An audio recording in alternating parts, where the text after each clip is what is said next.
नमस्कार साथियों, बहुत बहुत स्वागत है आप सभी साथियों का। साथियों, अतिथि शिक्षक नियमितीकरण को लेकर के बड़ी खबर निकल के आ रही है। प्रदेश में हाईकोर्ट की तरफ से एक बड़ा आदेश आया है जो कि आप सभी को सुनना जानना जरूरी है। जिस तरह से हाईकोर्ट ने 50% आरक्षण देकर के अपना नियमितीकरण को लेकर के सरकार ने पल्ला झाड़ लिया था, वहीं हाईकोर्ट की तरफ से स्पष्ट निर्देश मांगे गए हैं कि जो आपने नियमितीकरण की प्रक्रिया को शुरू किया उसको आगे क्यों नहीं बढ़ाया। जब आपने महापंचायत जैसी बड़ी घोषणा की, महापंचायत में आपने ये कहा कि हमारी समिति जो है वो जल्द ही इसके संबंध में निर्णय लेगी, लेकिन आज तक इसके संबंध में कोई निर्णय नहीं आया है। तो हाईकोर्ट की तरफ से देखिए खबर आई है, बड़ी खबर है। क्या है? मध्य प्रदेश अतिथि शिक्षकों को नियमित करने का निर्णय लेने के निर्देश। मध्य प्रदेश हाईकोर्ट ने अतिथि शिक्षकों के नियमितीकरण पर आयुक्त लोक शिक्षा संचालनालय को 30 दिन में निर्णय लेने का निर्देश दिया है। जस्टिस संजय द्विवेदी की एकल पीठ ने कहा है कि आदेश का पालन नहीं होने पर अतिथि शिक्षक अवमानना याचिका दायर करने के लिए स्वतंत्र होंगे।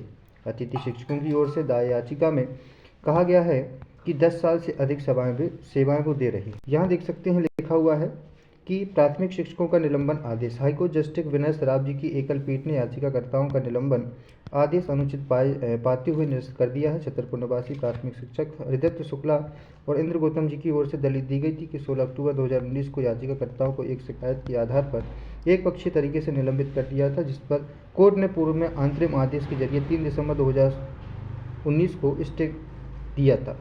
इस तरह से 10 वर्ष में लगातार सेवाएं दे रहे अतिथि शिक्षक अब इच्छा रख रहे हैं कि नियमितीकरण की बात हो। यहाँ देख सकते हैं नियमितीकरण इसलिए चाह रहे हैं, इसलिए वो हकदार है। मामले में समय समय पर अभ्यावेदन दिए गए हैं, आंदोलन किए गए हैं, बावजूद ठोस कदम नहीं उठाए गए हैं। आपत्तिजनक बिंदु यह है कि मांग पूरी करने के स्थान पर समय समय पर भर्ती नियमों में परिवर्तन कर परेशान किया जा रहा है। अभी फिलहाल आप देख सकते हैं कि जिस तरह से 50% जो आरक्षण की बात कही है मध्य प्रदेश सरकार ने भर्तियों में, उसको भी स्पष्ट तरीके से नहीं दिया गया है।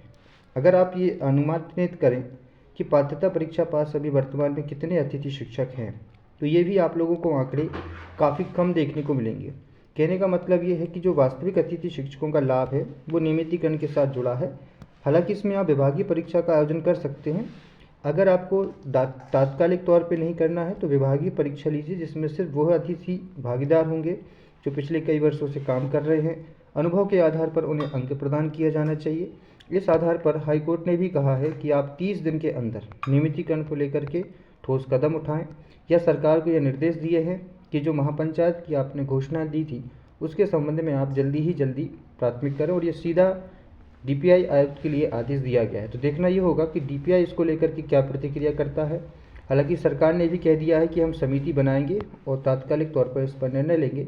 अब देखते हैं ये प्रणाली कब तक होती है और कब तक अतिथि शिक्षक नियमितीकरण का आदेश आता है।